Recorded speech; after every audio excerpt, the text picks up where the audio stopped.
E aí, turma, tudo bem? Então, nesse vídeo eu vou falar para vocês um pouco de um resumo do livro que se chama The Outliers, ou em português, que é Os Foras de Série. Eu tenho aqui a versão em inglês, que é o Outliers, mas esse livro aí foi escrito por Malcolm Gladwell, e é um livro que fala por que as pessoas são talentosas ou não talentosas, e o que faz as pessoas serem fora de série, assim, uma pessoa que é muito ultra talentosa, qual que é os principais fatores que fazem ela ser talentosa ou não. E eu fiz um resumo visual, então, desse livro, que conta algumas histórias de sucesso e o porquê que essas histórias fazem sucesso e por que as pessoas fazem sucesso. E eu vou mostrar para vocês agora nesse resumo. Como no vídeo anterior, se vocês quiserem ter acesso a esse resumo, é só ver aqui na legenda e baixar esse resumo em alta qualidade e também acompanhar aí os outros vídeos que eu faço dentro dessa área, dentro de design, de inovação, de criatividade. Eu tô trazendo esses resumos de alguns livros. Se tiver alguma indicação também, pode deixar aqui nos comentários algum livro que tu ache legal, que seria interessante fazer um resumo. Diz aí que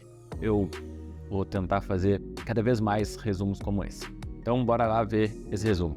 Então esse é o resumo geral do livro Fora de Série e eu vou explicar aqui desde o início sobre esse livro. Então vou desabilitar todas as camadas e vou trazer aqui item por item para vocês. O Malcolm Gladwell é esse autor aqui. Ele é um cara que nasceu na Inglaterra.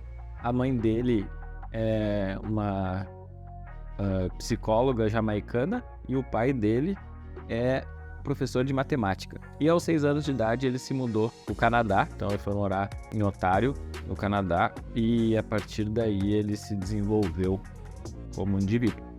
E o tema principal desse livro é que ele fala que a gente precisa de pelo menos 10.000 horas para ser bom em alguma coisa. Ou seja, a gente precisa de 10.000 horas de prática para conseguir produzir algo que seja bom de fato. E ele traz alguns exemplos de pessoas que são muito boas naquilo que fazem e quanto tempo elas demoraram para chegar nesse nível. Ele traz no livro o exemplo de Beethoven. E Beethoven começou a tocar por influência do pai aos 5 anos de idade. E ele só foi conseguir produzir uma música própria aos 17 anos. Que ele começou muito cedo, mas foram no total 12 anos de prática sem criar nada novo até ele desenvolver algo pessoal, algo próprio. Isso faz com que ele teve essas 10.000 horas de prática até ficar bom. Outro exemplo que ele traz no livro é o exemplo dos Beatles. Então os Beatles, a banda Beatles, tocaram de 61 até 73 no The Cavern Club. E esse clube na Inglaterra, eles tocaram por aí quase 12 anos também. E eles fizeram no total 292 shows antes de fazer sucesso como Beatles. Então eles tiveram muitos anos de prática até chegar nesse nível. Claro que aqui eles tinham 16, 17 anos, então eles começaram cedo, mas isso não tira o mérito de que eles praticaram muito antes de conseguir ter a expertise deles e evoluírem tanto quanto eles foram. Então, um dos conceitos principais do livro é essas 10.000 horas de prática e que ele chama de prática deliberada, que é eu conscientemente me esforçar ao máximo naquilo e praticar muito, ter constância até chegar num nível de qualidade extrema. Mas ele fala também no livro que o potencial individual ele não é o bastante. Então, não basta ser bom naquilo, tem vários outros aspectos que são importantes. E um aspecto muito importante é o contexto. E eu trago aqui, por exemplo, o caso que ele mostra no livro, que é o dos jogadores da seleção canadense. Ele fez uma pergunta que é por que os jogadores da seleção de hóquei do Canadá, eles nascem entre janeiro e agosto. E foi identificado que geralmente os jogadores de seleção nascem nesse período de janeiro a agosto. E por que acontece isso? Porque desde cedo, nas categorias de base, as crianças são selecionadas no final do ano. Isso faz com que as crianças que tenham uma idade maior tenham mais capacidade de treino e tenham mais horas de prática. Então aqui eu fiz esse gráfico para exemplificar. Por exemplo, um jogador que nasceu na década de 90, um nasceu em 90, o outro nasceu em 91.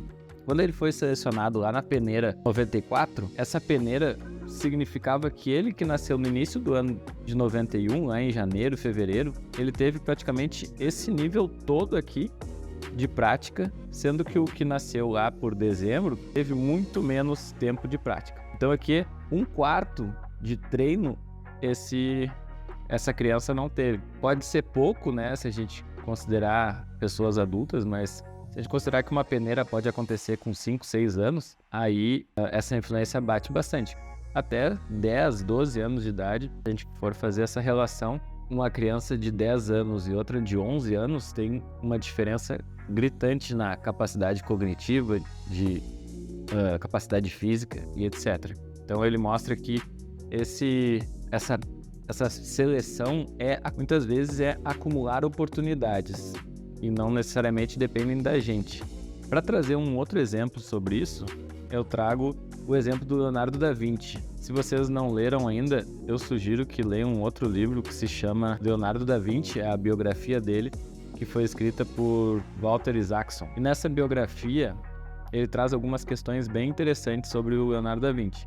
A primeira é que o Leonardo da Vinci foi filho de um tabelião. Na época, quem era o primeiro filho de um tabelião necessariamente tinha que herdar o tabelionato do pai. Mas como o pai do Leonardo da Vinci não quis registrar ele, considerado um filho ilegítimo. E o avô dele foi quem financiou toda a educação e todo o custo de vida dele inicial. E ele colocou o neto numa escola de arte, o que fez com que ele se transformasse o Leonardo da Vinci que a gente conhece hoje. Então, apesar dele não ter tido pai, acabou que isso se transformou em um acúmulo de oportunidade, que foi ele ter um outro tipo de educação, que não é de filho de tabelião, oportunizou que ele fosse aluno de Verrocchio, que era um professor na época, um artesão. Na época não existia professor e aluno, na época era mais um artesão e um aprendiz. E ele aprendeu muito sobre arte e na época era a época do ditador Médici, então tinha muitas exposições, muitas celebrações de desfiles e eles produziam tudo isso no ateliê de arte lá em Florença. Por isso que o Leonardo da Vinci ter tido esse professor enquanto era jovem e pelo fato de não ter tido pai, isso oportunizou que ele morasse junto no ateliê do professor e tivesse mais oportunidade de aprendizagem. Outro aspecto muito importante é que ele nasceu num momento crucial, né, na Itália do Renascimento.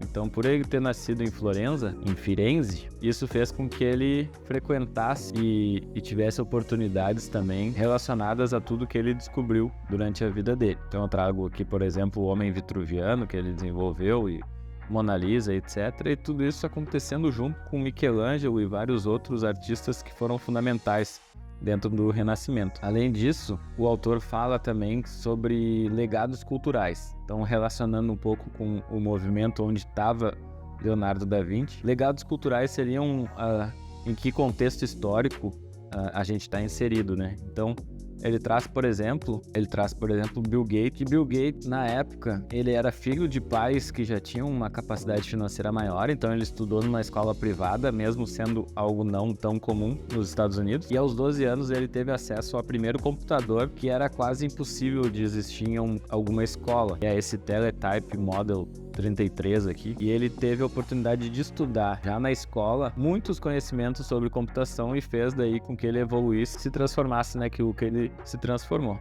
Ou seja, esse legado cultural de onde tu mora, em que contexto social, com quais pessoas tu tem frequência, com que tipo de tecnologia tu tem acesso, influencia também na tua capacidade de ser ou não fora de série. E para finalizar, dicas que o livro traz importantes, estão aqui elencadas, que muitas vezes o talento ele é superestimado.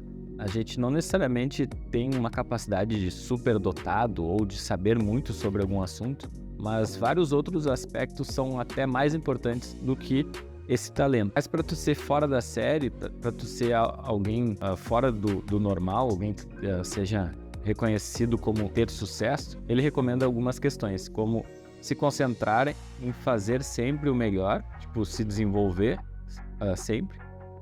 Isso significa se desenvolver aos poucos e não necessariamente ter um salto de evolução. Estar preparado para as oportunidades, né? Então, ali como ele fala, né? Existem esses acúmulos de oportunidades e tu tem que estar preparado para elas. Então não adianta eu querer ser um campeão olímpico um maratonista se eu nunca corri nem 5 quilômetros. Então tem que estar preparado para isso. Isso envolve seja disciplinado, ou seja, ter essa constância diária para evoluir a cada dia. E também que QI, ou um coeficiente de inteligência, uma medição de habilidades, ele não é o mais importante. Não necessariamente porque eu vou bem numa prova ou porque eu tenho um QI elevado, significa que eu vou ser alguém fora de série. Einstein e outros pensadores não necessariamente tinham um QI mais alto de todos, mas eles têm um mínimo de um QI e a partir desse mínimo, daí é uma infinidade de possibilidades que pode surgir. E esse, então, é o fechamento do resumo visual do livro Fora de Série, de Malcolm Gladwell. Esse aqui é o painel completo que eu trago para vocês, ó. E se vocês quiserem baixar esse painel, é só entrar na legenda aqui e baixar. Espero que esse material ajude vocês nos estudos e vejo vocês em aula. Um abraço, pessoal. Até!